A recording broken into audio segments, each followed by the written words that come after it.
I would like to go ahead and ask Jennifer Kim, our first panelist, to begin.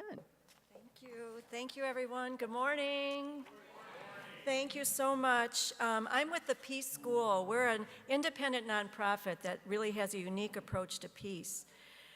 Our view is that individual peace and world peace are intertwined, and one cannot be accomplished without the other. That every single person has both the ability and responsibility to be part of the peacemaking process in this world. So 40 years ago, the late founder of the Peace School asked the mayor of Chicago to establish Peace Day, a day for people of all ages to focus their hearts and their minds and their actions on the positive side of peace building. And the mayor agreed and proclaimed Peace Day in September of 1978. We began working with the United Nations in '81 when the International Day of Peace was established. And in those early years, we spent quite a few years writing to mayors and governors across the country, asking them to also proclaim Peace Day. And by the mid-'80s, we had proclamations from all 50 states and over 500 major cities here in the United States. For these efforts, the UN honored the Peace School as a peace messenger organization in 1987. And we were invited to display some of those Peace Day proclamations at the UN headquarters in New York. Every year, we've been supported by each mayor of the city of Chicago. You can see some of them here on our slide, and including, of course, our current mayor, Mayor Emanuel.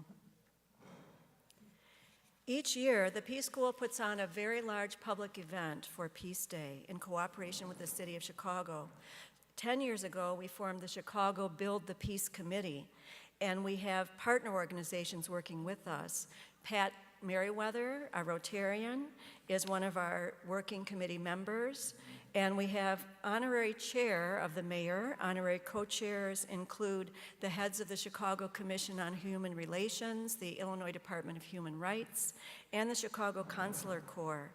So these and other leaders share their remarks on Peace Day at our annual event. But one of the highlights of the event is the interactive Call to Peace and World Peace Flag Ceremony. It's really inspiring and dynamic, an amazing event to be part of. As every flag of the world is presented on stage, one by one, we announce the name of the country, and the entire audience answers that call with peace in that country, from all the countries from Afghanistan to Zimbabwe. We're also very proud of the tremendous support we receive from the Chicago Consular Corps, with over 50 countries officially represented at our Peace Day events.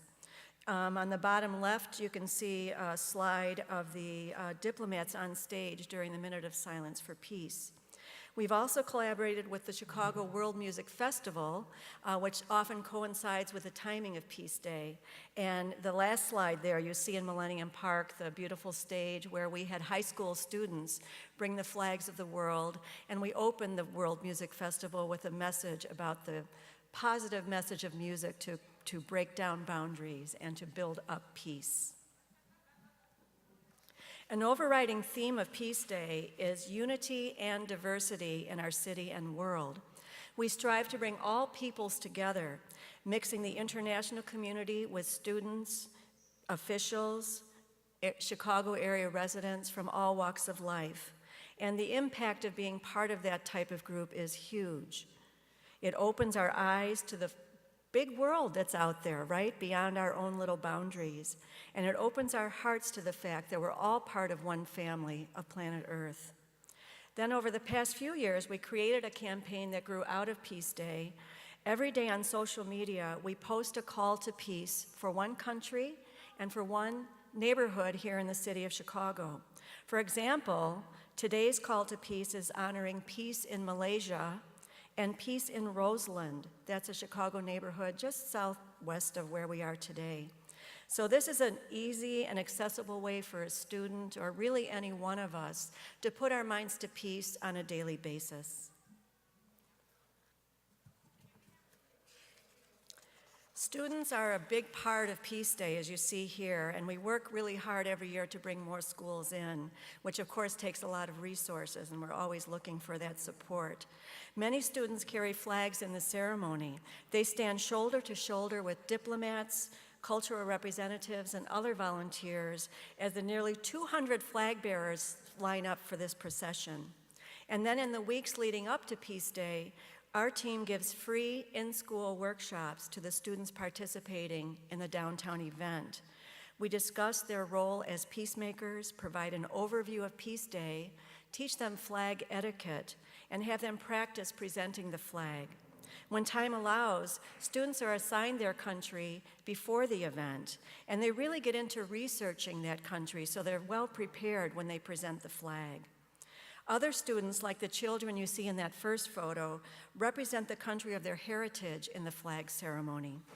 Then students not carrying flags also have a really important role, and that is adding their voice to the call to peace.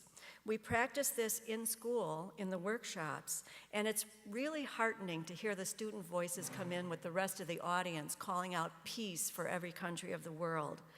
We also like to have student speakers, and here in the next to last photo, you can see sixth grader Jaden, who confidently and really passionately recited his poem, "Put the Guns Down." And this year is a milestone year. It's the 40th anniversary of Peace Day in Chicago. Over the decades, we've had cultural performances from all over the world. We've even had a few sing-alongs, including a really fun rap. It was written by a group called Flowcabulary, and they put the United Nations 17 Sustainable Development Goals to a really fun beat. We've also increased outreach here in the city. Our goal is to shine a light on the diligent efforts of peacemaking going on in all 77 community areas of Chicago by putting together a calendar of events over 21 days of peace from September 7th through 27th. So you local folks out here, I'd really like to be in touch with you about anything you might have going on during that period. We also have daily challenges so people can take positive action for peace each one of those 21 days. And one other hat that I wear is I am co-chair of what's called the Education Peace Team of the United Nations International Day of Peace NGO Committee.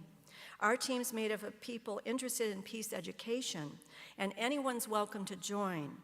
We hold online meetings and we share resources, but mainly we focus on getting students involved in the annual Peace Day activities. Here in Chicago, we have a very ambitious program with Chicago Public Schools. It started when Arne Duncan was the CEO, who later became U.S. Secretary of Education. Ever since that year, we've provided a package of Peace Day materials free of charge to every school in the Chicago Public School system. That's right now 600 plus. I think it started at 800 or so schools when we started. The package encourages every school to have students take positive action for peace on the International Day of Peace, which is observed by students all over the world. The package has a sampling of suggested activities, like the Build the Peace Pledge, that's based on language from the UN's Culture of Peace initiatives to respect all life, reject violence, share with others, listen to understand, preserve the planet, and rediscover solidarity. Other activities include a peace breathing exercise that we can do right now. We'll take a breath, inhale world, exhale peace. Nice, right? We also promote the Peace Crane Project, where kids fold origami cranes, exchange them with students in other parts of the world, and even making giant peace dove puppets. That's part of Dr. Jane Goodall's efforts, who's a United Nations messenger of peace. We also encourage schools to come up with their own ideas, and so many amazing things come out of that, from poetry to art projects to environmental projects, and more than we can name. The point here is that peace relates to every subject of study and to every aspect of human life. Peace Day, like Rotary International, is part of a worldwide movement for positive change, at once local and global.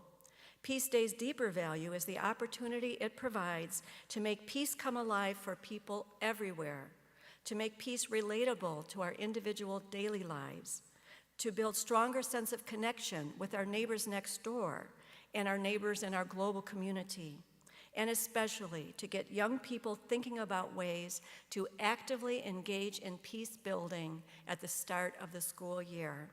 So I encourage you to support Peace Day with your volunteer time, with your resources, with your talents, whether here in Chicago or wherever it is that you live.